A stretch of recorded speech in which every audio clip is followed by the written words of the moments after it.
So we're doing a quick record on the projectiles and friction so that we can have that ready for our test tomorrow. Two different kinds of friction, right? Kinetic and static. Static means something is still, it's not moving, right? Kinetic means the friction while it is moving. Which of them is greater? Static.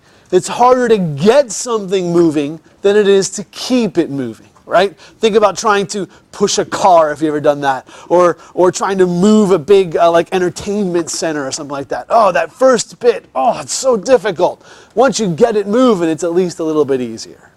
Okay? So the coefficient of static friction always greater than the coefficient of kinetic friction because, of course, the mass doesn't change. Here's our equation, right? That the force of friction is equal to the mu, the coefficient of friction, multiplied by the normal force. Remember, normal force is just simply the mass of the object times the acceleration due to gravity. So we're basically saying that this frictional force, if you look at our little square here, the frictional force basically becomes the same as the gravitational force. Does that make sense? Because gravitational force is the same as the normal force. We're just simply multiplying it then by the amount of friction between the two surfaces, right? If you're pushing somebody on ice, very little mu, right? If you're pushing somebody on the asphalt with tires, and it's going to be very much more difficult to do because there's more force between the two surfaces. Does that make sense? We did some problems where you were given the mass and the mu, and you were trying to find the force of the push. So we're using that force of friction is mu Fn. So our mu was 0.20 here. Our mass was 25.0. Our gravitational acceleration, we're assuming we're on Earth, is 9.80. And so I get a force of friction of 49 newtons. This is example problem number 3 from 5.2.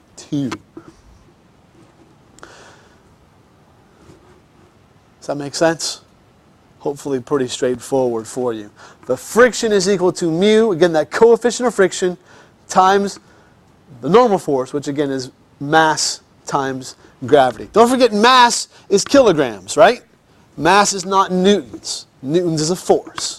So if they give it to you as newtons, then that's a weight. That would be they're already telling you what the normal force is because they're giving you the force of gravity. Okay. The other piece that we did in this frictional piece is when I give you the amount of force you're pushing with, and we want to do some calculating on what the net force is.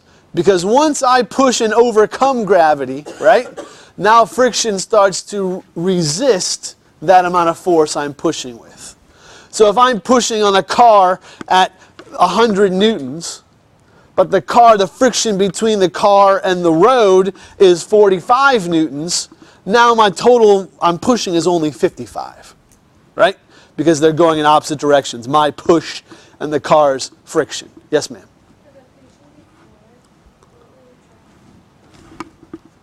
Just the force of friction, if I'm not mistaken. Yeah, just the force of friction is all we were looking for. So in this case, and again, this is example problem number 4 in 5.2, we were trying to find how much acceleration would you have. If I pushed with, in this case, 98 newtons on that same car we just talked about a minute ago, I wanted to know what will its acceleration be. Well, don't forget, force is just equal to mass times acceleration. No different. We've used this equation now for a number of months. F equals ma. Newton's which law? Second law. Good. His first law is inertia, right? Object in motion wants to stay in motion. Object at rest wants to stay at rest unless acted by an outside force. And Newton's third law is? That's the second law. Equal and opposite reactions. Absolutely. Just equal and opposite reactions. Not really normal force. That's just an example of that. With gravitational pushing down on a surface, you have the normal force coming up. Equal and opposite. Okay, that's just a brief review piece. So here we were trying to find acceleration. So in this case, we solved this guy out for A, right? We used the force of the push that we were given, 98 newtons. The force of friction we could find by substituting mu Fn. We could substitute Fn for mu mg. And then we solved it for A, brought the m over on this side. So we knew the force of our push, 98. Our mu was 0.20. Our mass was 25. Our gravitational acceleration was 9.80. Our mass was 25. By the way, those two could have canceled. It would have been fine, because you have m on top, m on bottom. And I ended up with 2.0 meters per second squared of acceleration. Sir? I thought you couldn't cancel it because there's subtraction going on at the top. I'm pretty sure the math would work. We could check it out, but I'm pretty sure it would work because you're multiplying these pieces together. So if I multiply these by 25 and then divide by 25, I think it works out. Yes, sir? Unless you want us to do that all that completely, or we just go straight to acceleration with FP. No, I don't mind you going straight from this to that. That's fine. I'm always encouraging you on a test to give me as much information as possible. The more you write, the more I can follow your reasoning. It's when I get like one thing and then it jumps to something else and then jumps to a third place that sometimes I can't follow you. I try, but sometimes it's hard. So yeah, the more you write, the better chance I would say, oh, you just changed the decimal place. You put 250 instead of 25.0. Oh, that's why you messed up. Versus if I just got an answer, I may not know how you did it. Does that make sense? Any questions here? And again, the whole point with this is just simply that the force of my push and friction are going opposite directions. So if I want to find my net force, my total force, I just add those two things, or actually I guess subtract those two things, because one has an opposite direction. We cool here? Okay, the next section was on projectiles. So we had, the big thought was that horizontal and vertical motion are independent of each other, right? The horizontal velocity does not affect its maximum height or its hang time. The gravitational acceleration does not affect the amount of horizontal velocity something has. The x and the y's, other way around, x is this way, y is this way. These are independent of each other. They don't affect each other. But we can use them to find each other, right? Because we're talking about the same motion. So we talk about hang time. That's the amount of time the object is in the air. We put yf and yi is equal to 0. The distance is equal to 0 because it started from this height, it went up, it came down to the same height. So therefore, the I and the F are both 0. We haven't changed the height at all. It's gone up, it came back down, so those are equal to 0. And I'm using gravitational acceleration as my acceleration because, again, this is in the y plane, the up and down motion. So therefore, that becomes T is 2 Vyi divided by G. This Vyi means I can't use the whole motion, right? Because this is a angled projectile. I have to break it into its components. Just use the y piece of that. And of course, with this, how I drew this one here, y would be opposite, so it would be the sine of theta times whatever that initial velocity was. Yes? That's for max height only. Only for max height. Yep. For hang time, you'll get a time. For maximum height, we will use half, like Marlon just said, because we're going from the bottom to the top only, right? We're trying to find that distance, and that's going to take half the time to get to that maximum height. So therefore, whatever I found for hang time, I split it in two. And that's my first little trick for max height.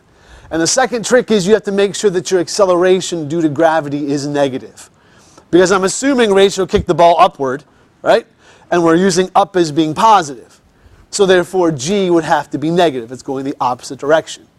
Now, what if Autumn says, no, I want up to be negative? Well, okay, she can do that. There's no worries. But then what would gravity be?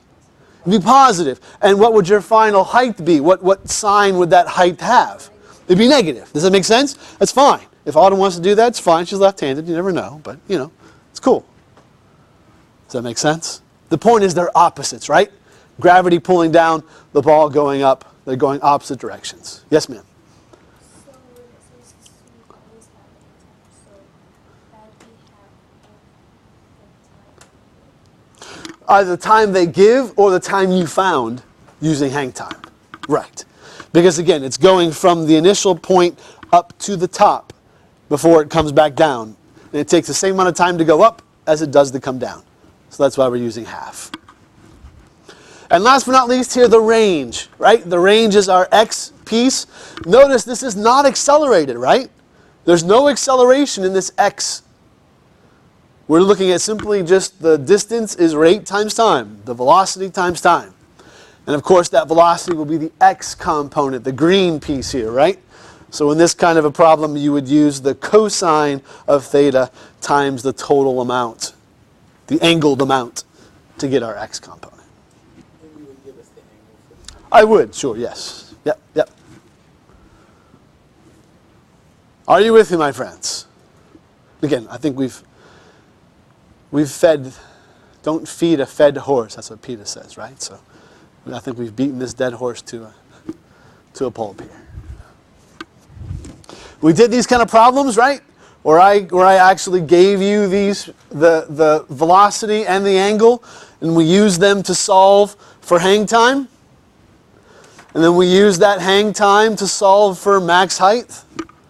And then we used that time, again, the full time, to solve for range. And this is the kind of piece I would have you do. We did lots of these guys. You will see something like this, certainly, on your assessment. Any questions there with our angled pieces? We did do a few problems where we had it just straight horizontal, the projectile, right? And in that case, we don't have to worry about this piece, right? The velocity is only going horizontal, so it would be only x velocity, right? There would be no extra y velocity, right? So therefore the yi's would all be 0, right? So basically it's based on just gravity's acceleration, the time you spend, right? The acceleration is velocity over time, right? Good. Just the amount of time you spend falling will determine how long it's there. Okay. The last piece we did was finding range if all you were given were the angles and the time. This is the experiment we did out on the freezing cold ball field, right? Where we were shooting our slingshot with the tennis balls, right? And if you measured the angle and if you knew the time it was in the air, with those two pieces, you could find the range, the distance. And we had pretty decent success, or I should say most of us had pretty decent success on getting good numbers, right? There was, again, it's life. It's life. Well, we had some solid numbers. Again, it's not easy to know exactly when that thing is starting and stopping. That's the hard piece in measuring that time piece. Okay? And so we had something like this, right? We had a time of this many seconds, an angle of that much. What is the distance? You popped in your numbers and you got 88.7. And again, we did plenty of these guys as well. Any questions that you have for me? Oh, excuse me.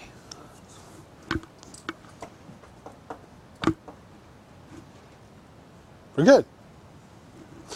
Okay, we've got about...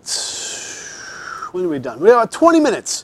What I would love for you to do is a couple of pieces. If you have homework still from this chapter you've not turned in, I would love for you to do that so you can get some points for that. I would spend some time going through the problems. All of the problems that should be in your notebook that you have done. The answers are up on Schoology. If there are questions you have, those are the kind of things I would love to answer during this period. Or just preparing, again, however else you would prepare for this assessment tomorrow.